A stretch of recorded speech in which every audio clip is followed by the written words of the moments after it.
जो मैंने बायोमोलिक्यूल्स वाला चैप्टर को अपलोड किया था उसके कुछ क्वेश्चन है यहाँ पे, है ना। ये क्वेश्चन होगा जैसे कि दे रखा है। पहला क्वेश्चन ये है कि गिव बिलो द डायग्रामेटिक, जो हमारे इसमें डायग्रामेटिक एक ये स्ट्रक्चर दे रखा है। Certain types of polysaccharide identify the part labelled, है ना। तो क्या है कि ABCD selected the right option about it. ये ऑप्शन दे रखा है इसमें से, तो इसमें से कौन सा ऑप्शन होगा, ठीक है। तो क्या दे रखा है इसमें ऑप्शन, ये है देखो, जैसे कि ए है, ए तो ये क्या है, ये जो लाइन आ रही है ये क्या है। फिर उसके बाद बी ऑप्शन दे रखे है कि ये क्या है, ठीक, बी वाले ऑप्शन में। फिर उसके बाद सी ऑप्शन कहाँ से है। अब इसमें सी ऑप्शन ही रहता है, छोटा सा यहाँ पे दिख रहा है ना ये वाला, यहाँ पे सी ऑप्शन है। फिर उसके बाद यहाँ पे दे रखा है डी ऑप्शन, ये रहा, ठीक। तो अब हम यहाँ पे देख लेते हैं ना। अब हमने जब ये स्ट्रक्चर पढ़ा था, ये वाला स्ट्रक्चर था पॉली जो चेन थी ये, तो जो इसका जो ए ऑप्शन होगा वो क्या होगा। ए ऑप्शन में रहेगा कि भाई ये जो चेन है ये एक क्या है, एक लीनियर चेन है, एक सीधी चेन ही तो है, लीनियर चेन है, कॉम्प्लेक्स मतलब लीनियर चेन है ना, सीधी, ठीक। उसके बाद अब इस पर ना ब्रांचेड, ये देखो एक सीधी लाइन चेन है ऐसे, उसकी उसमें तो ब्रांचिंग निकल रही है वाली, तो क्या है इसका ऑप्शन बी रहेगा ना। तो लीनियर चेन है, इसकी ब्रांचिंग मतलब कि ब्रांचिंग चेन है, ठीक है ना। अब इसमें जो हमारा जो सी है, यो देखो, अगर ये सीधी सीधी सी चेन है तो इसमें अल्फ़ा 1 और 4, देखो जो इसकी जो मतलब कि यहाँ से होता है, यहाँ से ओ एच एन दे रखा है 1 2 3 और एक 4, तो 1 एंड अल्फ़ा, देखो जो ये होता है ना, जो ग्लाइकोसिडिक बॉन्ड होता है ना, ये अल्फ़ा ग्लाइकोसिडिक लिंकेज जो होता है, यानी बॉन्ड जो होता है ना, तो ये क्या होता है ना, पहला तो उस जहाँ से जब बेंजीन जो ये रिंग शुरू होगी, फर्स्ट उससे स्टार्ट होगा यहाँ से, ठीक है। और ये 4 वाले पे जुड़ा जाएगा, यानी फर्स्ट और 4, 1 और 4 के बीच में क्या होता है, एक लिंकेज होता है, जिसको बोलते हैं ग्लाइकोसिडिक बॉन्ड, ठीक है।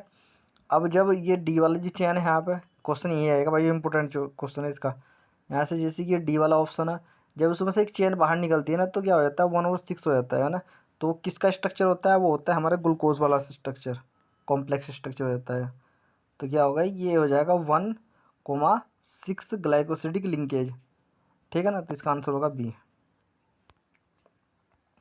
फिर हमारे पास क्या होता है ना कि which of the following group below the acid insoluble pool, जो एसिड इंसोल्यूबल पुल होता है, मतलब कि जो इंसोल्यूबल पुल होगा, मतलब कि जो सोल्यूबल नहीं था। हमने बताया था कि तुम्हें कि जो सोल्यूबल था वो नीचे छन गया था, नीचे आ गया था, और जो इंसोल्यूबल था वो क्या रहेगा था, ऊपर रहेगा था।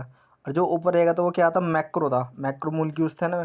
जैसे कि क्या होगा, हमारा प्रोटीन होगा, न्यूक्लिक एसिड होगा, पॉलीसेकेराइड होगा और लिपिड वगैरह होंगे, ठीक है। तो इसका आंसर क्या होगा, इसका आंसर होगा बी, फर्स्ट होगा, सॉरी फर्स्ट, ठीक है ना। अब उसके बाद क्या है यहाँ पे, the given below in structure formula of, ये किस चीज़ का फॉर्मूला है, स्ट्रक्चर है। देखिए ये है राइबोज का फॉर्मूला।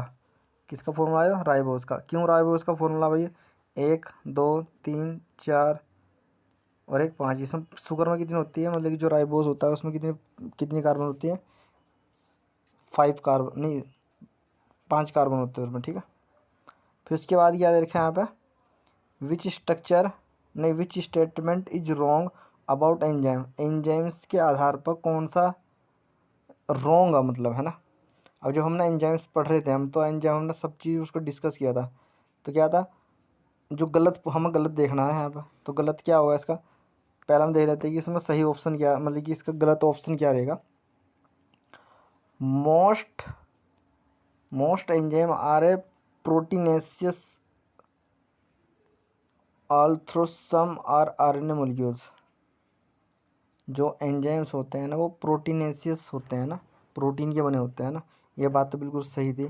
कुछ एंजाइम्स भी होते हैं ना, आरएनए मोलिक्यूल्स भी होते हैं, आर सम आरएनए मोलिक्यूल्स, ठीक। मोस्ट कोएंजाइम आर विटामिन्स, जो कोएंजाइम होती है कुछ विटामिन्स भी होती है ना, ठीक। तो हमने पढ़ा था एंजाइम्स वाले जो ऑप्शन थे ना, उसमें हमने ये चीज़ें पढ़ी थी, ठीक है। फिर प्रोस्थेटिक ग्रुप इज, जो प्रोस्थेटिक ग्रुप होता है ना, वो जो हमने पढ़ा था उसमें भी, loosely bound to the protein part of enzyme. ये लूजली नहीं जुड़ा होता प्रोस्थेटिक ग्रुप है ना, स्ट्रांगली जुड़ा होता है, ठीक है। तो इसका आंसर क्या होगा? इसका आंसर होगा थर्ड।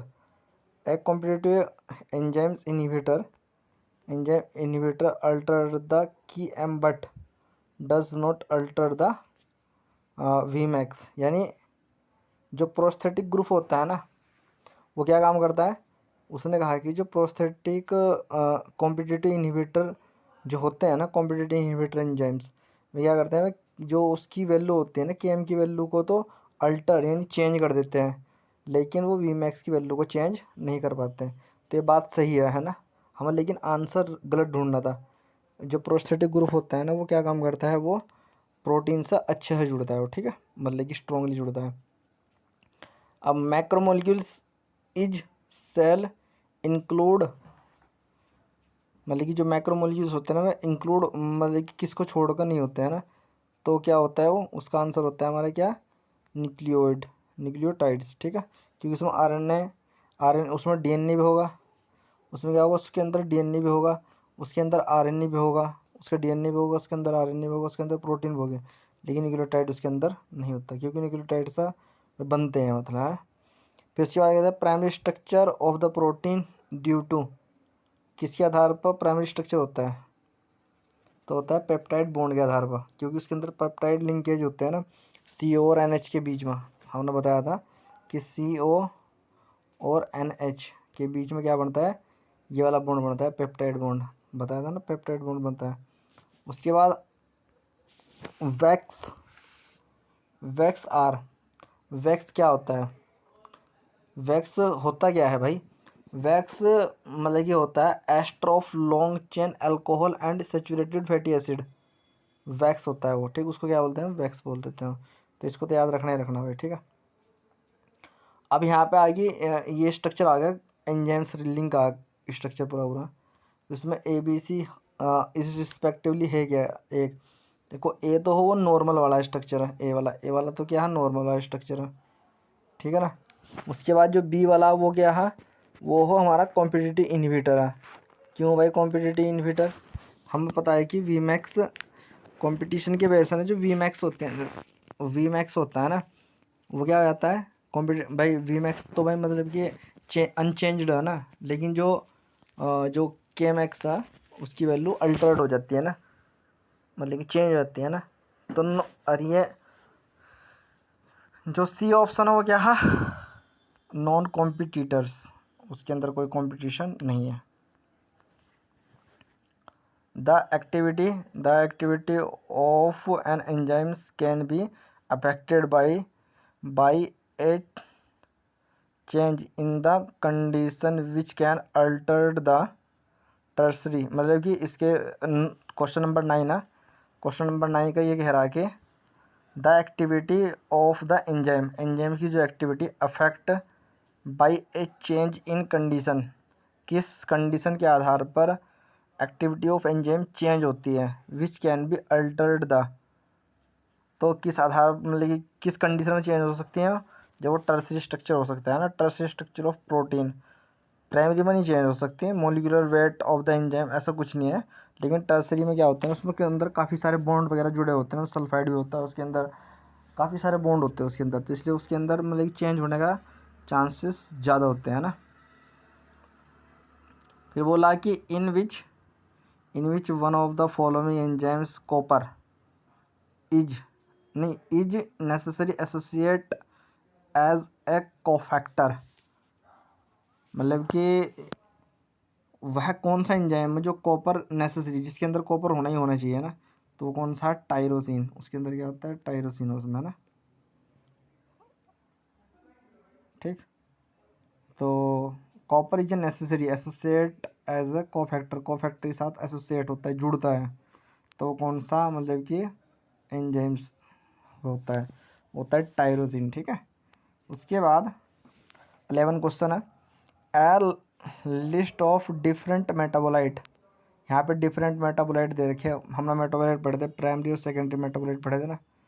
तो ये मेटाबोलाइट है यहाँ पर, ये जो गिवन बिलो मतलब नीचे दे रखे in this list find out the number of primary और सेकेंडरी मेटाबोलाइट को हमें यहाँ पे देखना है। प्राइमरी कौन से और सेकेंडरी मेटाबोलाइट कौन से, उसकी हमने लिस्ट दिखा दी थी है ना।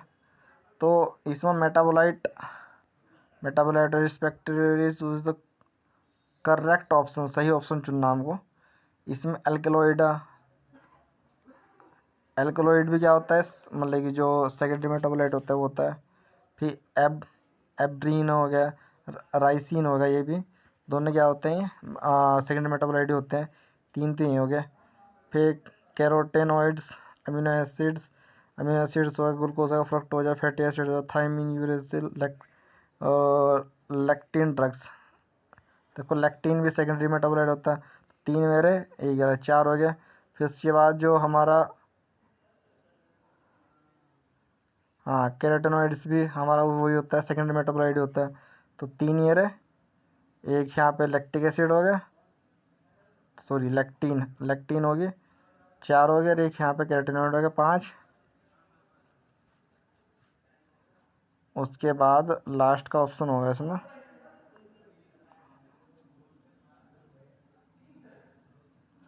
ड्रग्स, 6। तो ये 6 का ऐसे हो जाएगा ना। ठीक, मेटाबोलाइट भी होंगे और प्राइमरी मेटाबोलाइट जो बची है, सारे प्राइमरी मेटाबोलाइट है ना। ये लिस्ट है भाई, उसमें से देख सकते हैं, मैं ना वहीं से क्वेश्चन है मेटाबोलाइट से। तो उसके बाद आता है भाई 12 क्वेश्चन है। 12 क्वेश्चन क्या कहता है कि which one of the following average composition of cell is.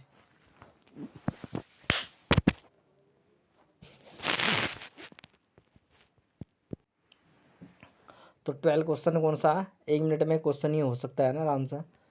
तो उसके बाद जो 12 क्वेश्चन है वो क्या है कि करेक्ट ऑप्शन लगाना परसेंटेज के आधार पर, है ना। तो हमने बताया था कि सबसे ज़्यादा तो क्या होगा भाई, वाटर ही होगा। उसके बाद क्या होगी, फिर प्रोटीन होगी, बताया था अच्छे से। फिर न्यूक्लिक एसिड था। न्यूक्लिक एसिड के बाद मैंने बताया था कि देखो जो कार्बोनेट था ना, कार्बोनेट में बताया था कि जो सी है ना, सी तीसरा नंबर होगा, तो देख लो तीसरा ही है। और लिपिड में बताया था कि 2 आई है, तो 2% होगा। और आयन में मैंने बताया था कि वो आई 1 समझ लो शुरू का, तो आयन तो 1 ही होगा। अब देख लो, तो यहाँ पे ऑप्शन जो फर्स्ट ऑप्शन है उसमें चेंजेस दिख रहा थोड़ा सा ना। देखो यहाँ पे 3 दे रखा है ना, और में 3 कहीं दे रखा है, तो ये क्या होगा, पहले ऑप्शन होगा इसका आंसर। ये तो मतलब कि 70 से 90% वाटर तो होता ही होता है। फिर प्रोटीन को बताया था मैंने किस तरीके से याद करना है उसको, है ना। फिर न्यूक्लिक एसिड को बताया था कि इसमें न्यूक्लिक में कितने लिख रखे हैं यहाँ पे, पूरे 7 वर्ड है, तो ये 7% है। इस तरीके से कुछ समझाने के लिए बताया था, ठीक है। अब मतलब कि जो 13वां क्वेश्चन है, among the following which one of the sweetest sugar, fructose sugar मतलब कि मीठी शुगर होती है। Read the following statement A और 2। लास्ट में क्या लिख रखा है, how many above statement is right. सही स्टेटमेंट पूछ रहा है कि कौन कौन से स्टेटमेंट सही है। तो each protein polymer of A amino acid, जो ईच प्रोटीन होते हैं ना, जब पॉलीमर क्या हो, अमीनो एसिड। अब हमें पता होना चाहिए कि भाई ये जो प्रोटीन होती है वो अमीनो एसिड से तो मिलकर बनी होती है। एक यहाँ पे अमीनो एसिड होगा, फिर दूसरा अमीनो एसिड, फिर तीसरा अमीनो एसिड, फिर चौथा अमीनो एसिड, उनके बीच में एक ग्लाइकोसिडिक बॉन्ड आता चल जाएगा ऐसा। तो ये चैन किस चीज़ की बननी है, अमीनो एसिड की तो बननी। ठीक, second option, dietary protein are a source of essential amino acid. जो डाइटरी प्रोटीन होती है वो सोर्स होती है अमीनो एसिड का। फिर कोलेजन नहीं, ऊपर a protein is heteropolymer and not a homopolymer. नहीं, प्रोटीन भाई दोनों तरीके हो सकती है ना, हेट्रो भी हो सकती है और होमो भी हो सकती है, दोनों तरह की प्रोटीन हो सकती है। ठीक है, तो ये तो ऑप्शन सेकंड ऑप्शन तो गलत है इसमें, ठीक है ना। तो एक पहला सही है, सेकंड गलत है, थर्ड वाला ऑप्शन भी सही है। और collagen is the most abundant protein in the wall of the biosphere. देखो कोलेजन बहुत इम्पोर्टेंट वो होती है, तो वो सबसे ही ज़्यादा इम्पोर्टेंट होती है। ठीक है, अब उसके बाद इसका ऑप्शन होगा फर्स्ट ऑप्शन होगा इसका, है ना, क्योंकि भाई सेकंड ऑप्शन गलत है ना, तो बचे तीन, या तीन दिन क्या होते हैं, राइट ही होते हैं। राइट है, मतलब पढ़े भी हमने राइट ही में। तो एक्टिवेटर ऑफ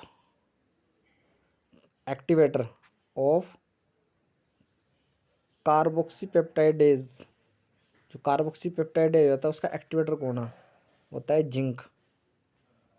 अब तुमने देखा था, है ना, जिंक क्या होता है, एक्टिवेटर ऑफ कार्बोक्सीपेप्टाइडेज। ये यहाँ पे नहीं मिलता है, कार्बोक्सीपेप्टाइडेज है ना, जहाँ पे कार्बोक्सिलेज होता है ना, वहाँ पे होता है, वहाँ पे इसका यूज होता है। जब हम 11th क्लास क्वेश्चन है, जब उसका पढ़ते हैं ना, आगे आएगा, मतलब ये आगे का मतलब ये है कि जब प्लांट वाले जो चैप्टर है ना उसमें है ये, है ना, वहाँ से मिलता है देखने के लिए।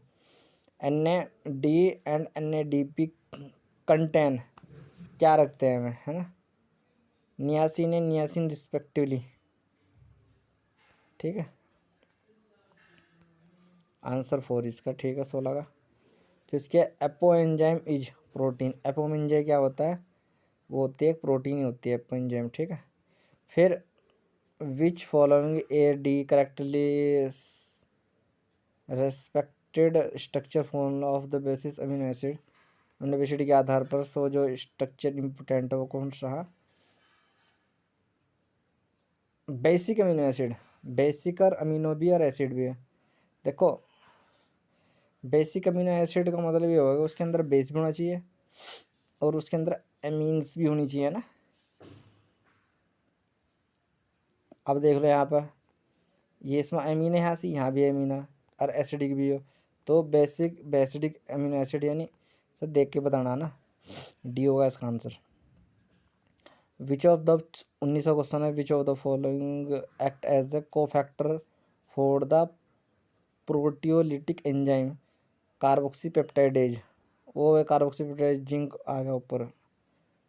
ठीक है, most abundant lipid in the plasma membrane. Plasma membrane के अंदर मोस्ट अबंडेंट एलिमेंट कौन सा था, फॉस्फोलिपिड। क्योंकि प्लाज्मा मेम्ब्रेन ना जो वो होते हैं ना, ऐसा स्ट्रक्चर जो होता है, ये वाला स्ट्रक्चर जो उसकी जो मेम्ब्रेन होती है वो ये फॉस्फोलिपिड की बाई लिपिड की तो लेन बनी होती है, यहाँ पे वो भराता है पानी से, है ना।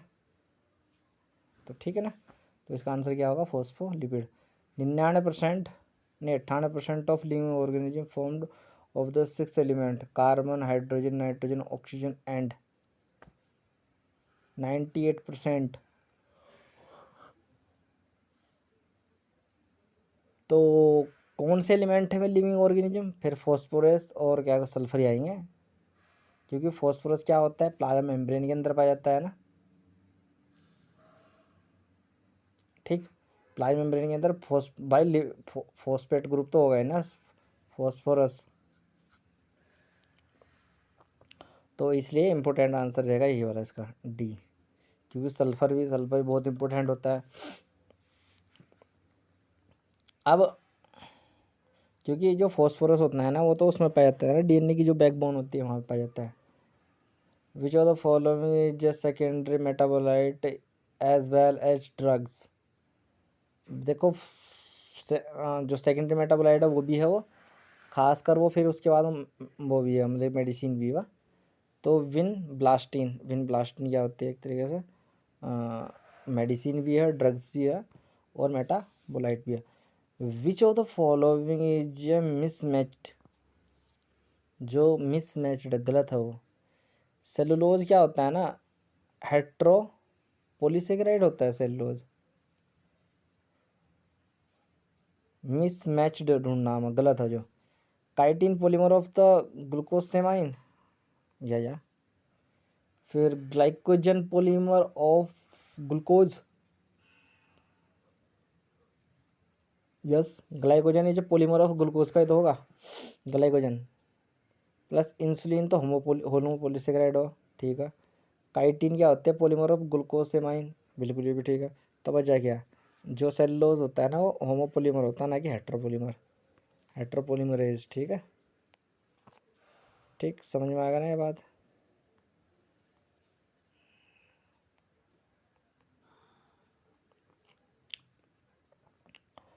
चौबीसवां क्वेश्चन क्या कहता है? चौबीसवां कहता है कि which of the following statement is incorrect matched of the amino acid is function. Amino acid दे रखे ही हैं और फंक्शन भी दे रखे, इनकरेक्ट ढूंढना।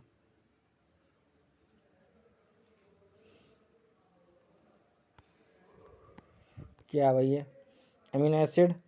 देखो अमीनो एसिड नहीं, मतलब कि अमीनो एसिड दे रखे है, उसके फंक्शन दे रखे हैं, जैसे कि टायरोसिन है, टायरोसिन, ट्रिप्टोफैन, एलेनिन, दो जगह तो टायरोसिन दे रखे हैं। अब टायरोसिन का पता होना चाहिए, टायरोसिन क्या करता है?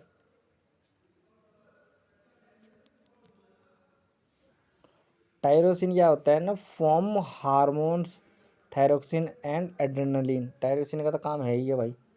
फिर जो टायरोसिन होता है simplest and optane optical active, optical active है ना, ऑप्टिकल इनएक्टिव अमीनो एसिड, बिल्कुल ठीक।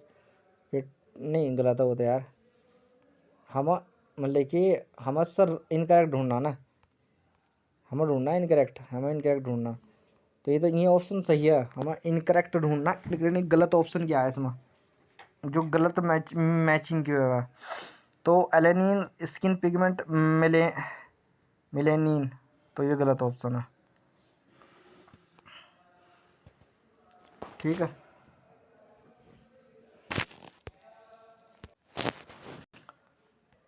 तो इसका आंसर क्या होगा? इसका आंसर हो 4। फिर tick mark the false statement, जो फॉल्स स्टेटमेंट है उसको टिक मार्क कीजिए।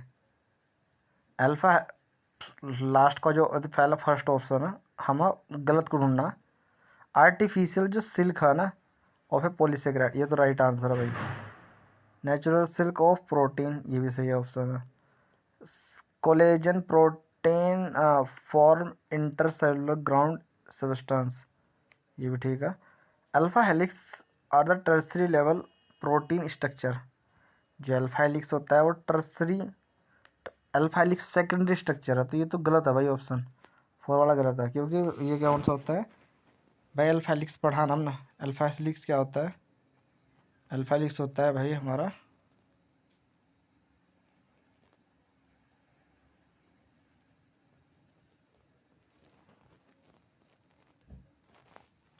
अब उसके बाद 26वां question, which of the following statement is incorrect, जो गलत है उसको ढूंढना। Lipid are a strictly macropolysaccharide, ये होता है मैक्रो नहीं होता, जो होता है ना वो कौन सा होता है? माइक्रोपोलिसेग्राइड होता है। ठीक है, तो इसका आंसर यही हो जाएगा। हाँ, पता है कि palmitic acid 16 carbon including carboxyl carbon. ठीक है, तो पामेटिक एसिड 16 कार्बन का एक स्ट्रक्चर होता है। तो हम इसमें क्या है कि इसका आंसर हम इनकरेक्ट स्टेटमेंट ढूंढ रहे हैं, तो फर्स्ट ऑप्शन इसका राइट रहेगा। अब सर चलते हैं 27वें क्वेश्चन पर। 27वें क्वेश्चन में क्या लिखा है कि which of the following statement incorrect, इसका भी गलत आंसर ढूंढना। तो फर्स्ट ऑप्शन है इसमें जो backbone of the DNA is formed by sugar phosphate sugar chain, sugar फिर फॉस्फेट ग्रुप फिर शुगर चेन। हाँ, तभी तो बोलते थे उसको शुगर फॉस्फेट डाई बॉन्ड है ना, वहाँ से। तो इसका आंसर क्या होगा भाई? ये जो फर्स्ट वाला ऑप्शन है वो बिल्कुल राइट है। फिर nucleic acid are present in the nucleic in acid soluble fraction of any living tissue, गलत है भाई साहब जी। DNA RNA function as a genetic material, बिल्कुल ठीक है। There are the 3 hydrogen bond, ये भी बिल्कुल सही है। 3 हाइड्रोजन बॉन्ड होते हैं ना सी और एच जी के बीच में। तो इसका आंसर क्या होगा? बी ऑप्शन होगा ना। हमें इनकरेक्ट ढूंढना है, जो गलत ऑप्शन है।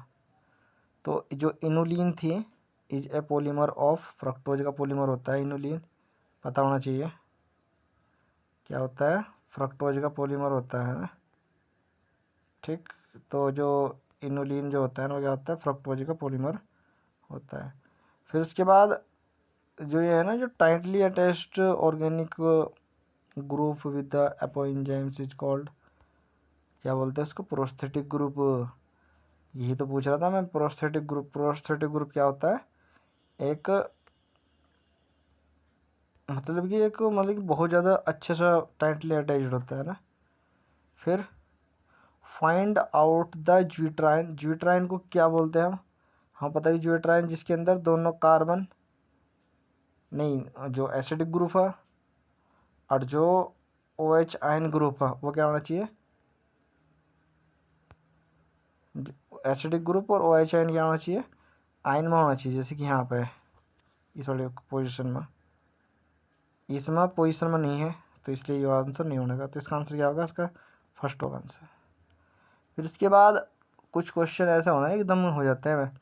देख, आर्किडोनिक एसिड क्या होता है भाई, आर्किडोनिक एसिड, उसमें 20 कार्बन तो थे नहीं थे, यानी 19 कार्बन तो थे ग्रुप में ही, एक कार्बन ऑफ COOH ग्रुप का था ना। तो इस तरीके से भी क्वेश्चन आते हैं। इसका सेकंड होगा, which one is incorrect match, जो सही मैच नहीं है। लेक्टिन, देख टॉक्सिन जो होगा ये मेटाबोलाइट है ना, जो है सेकेंड मेटाबोलाइट, प्राइमरी मेटाबोलाइट, वहाँ से क्वेश्चन आएगा कि सही कौन सा नहीं है। तो इसका आंसर रहेगा ठीक ये वाला जो सी होगा, क्योंकि पिगमेंट में भी है वो होता है एंथोसाइनिन, टॉक्सिन में राइसिन, एल्कलॉइड में मोर्फिन। ठीक है, उसके बाद हम 33वां, consider the given figure. Figure दे रखा है इसमें, हम इसको फिगर को पहचाने। ए एंड बी इसमें क्या दे रखे है, अब ए और बी क्या है, ये ए क्या है और एक बी क्या है। ये ना जस्ट बिल्कुल एनसीईआरटी के जो वो है ना डायग्राम है ना, उस डायग्राम का क्वेश्चन है भाई पूरा बिल्कुल। इसको तो याद कर लेना ही कर लेना, सेरिन और cysteine.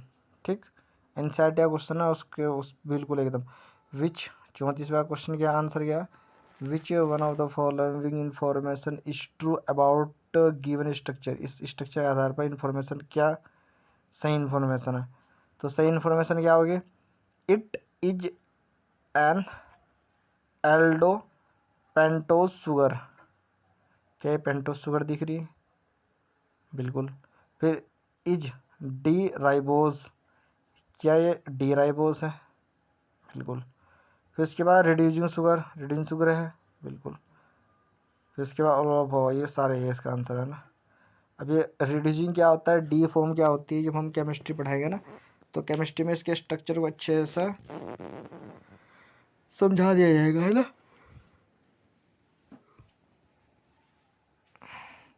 35वां question, consider the percentage weight of element in the earth crust is incorrect. देखो ऑक्सीजन ना काफ़ी मात्रा में पाए जाते हैं। ऑक्सीजन 18% नहीं होती, 35-36 के आसपास होती है। तो एक बार देख लो, इसका आंसर ऑक्सीजन ही होगा, ज़्यादा होती है यार ऑक्सीजन।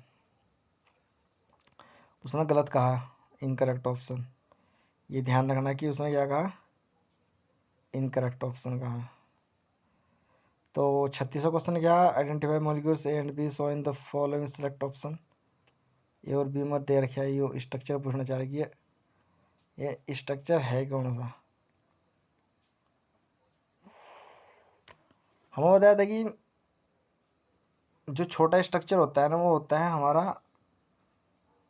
प्यूरिन वाले, और जो सिंगल रिंग होती है वो होती है पायरिमिडीन में, क्योंकि नाम बड़े हैं दर्शन छोटे।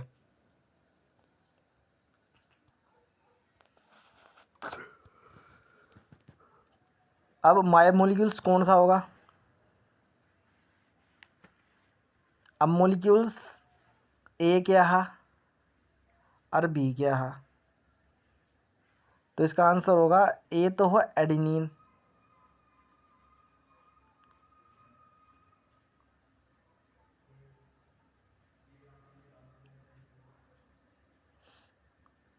और बी क्या है, आरएनए और डीएनए का एक नाइट्रोजन बेस, और ये क्या है, purine.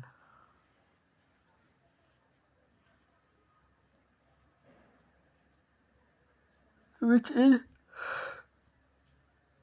Is type of secondary protein structure. Alpha भी होता है, बीटा होता है, कोलेजन हेलिक्स भी होता है, और ऑल ऑफ द अबव तो है ही है। फिर the polymer unit of fungal cellulose, fungal cellulose का एन एसिटाइल ग्लूकोसेमाइन। फिर 39 का each molecules of lipid has 1 glycerol molecules and 3 fatty acid molecules. एक ग्लिसरॉल मॉलिक्यूल्स और 3 फैटी मॉलिक्यूल्स से क्या बनता है, लिपिड्स। ये ध्यान रखना, ये मैंने बताया था बहुत अच्छे से। 40वां क्वेश्चन है V max in presence of competitive inhibitor. V max का मान क्या होता है, बदलता नहीं भाई वी मैक्स। देखो जो मैं है ना एंजाइम्स वाले क्वेश्चन है ना, वो क्वेश्चन आते आते हैं ना, तो जब हम कॉम्पिटिटिव इन्हिबिटर होगा ना, कॉम्पिटिटिव इन्हिबिटर बोल रहा होगा जब भी वो, तो ध्यान रखना कॉम्पिटिटिव इन्हिबिटर में ना, कॉम्पिटिटिव इन्हिबिटर में ये जो वी मैक्स की वैल्यू होगी वो हमेशा सेम रहेगी। कॉम्पिटिटिव इन्हिबिटर जब बोल लगा वो, ध्यान रखना इस चीज़ का। और जो बोल लगा हो कि वे के मैक्स की वैल्यू पर क्या प्रभाव पड़ेगा, तो वो अल्टर हो जाएगी, वो चेंज हो जाएगी। अब बोल रहा है कि वो जो 14वां क्वेश्चन है, नहीं 14 नहीं 41 यानी 41वां, which one of the following most abundant protein, RuBisCO protein होती है बायोस्फीयर के अंदर। 42वां क्वेश्चन है which of the following an example of saturated fatted, palmitic acid is saturated fatted जिसके अंदर डबल बॉन्ड होता है, बताए थे। सेलेक्ट 43वां क्वेश्चन है select the option, select the option incorrect with the respect enzymes action. Correct option not correct, जो सही नहीं गलत आंसर ढूंढना। Substrate bind with the enzymes and. भाई ये क्वेश्चन यहाँ के जो बच गए हैं क्वेश्चन करने की कोशिश करना, मैं जो जो इम्पोर्टेंट उनको ही करा देता हूँ। वी मैक्स हाफ हो रहा है यहाँ पे, क्योंकि यार बहुत सारा है। हम नेक्स्ट चैप्टर में देखते हैं क्या इनका भी करना है। यहाँ पे ज्यूट्राइन पूछ रहा बार बार, ये भी क्वेश्चन करने की कोशिश करना।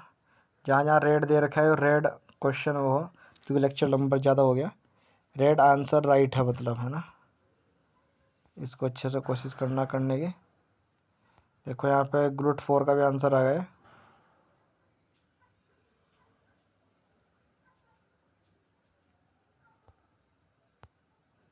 बस इसको यहीं पे ख़त्म कर देता हूँ मैं।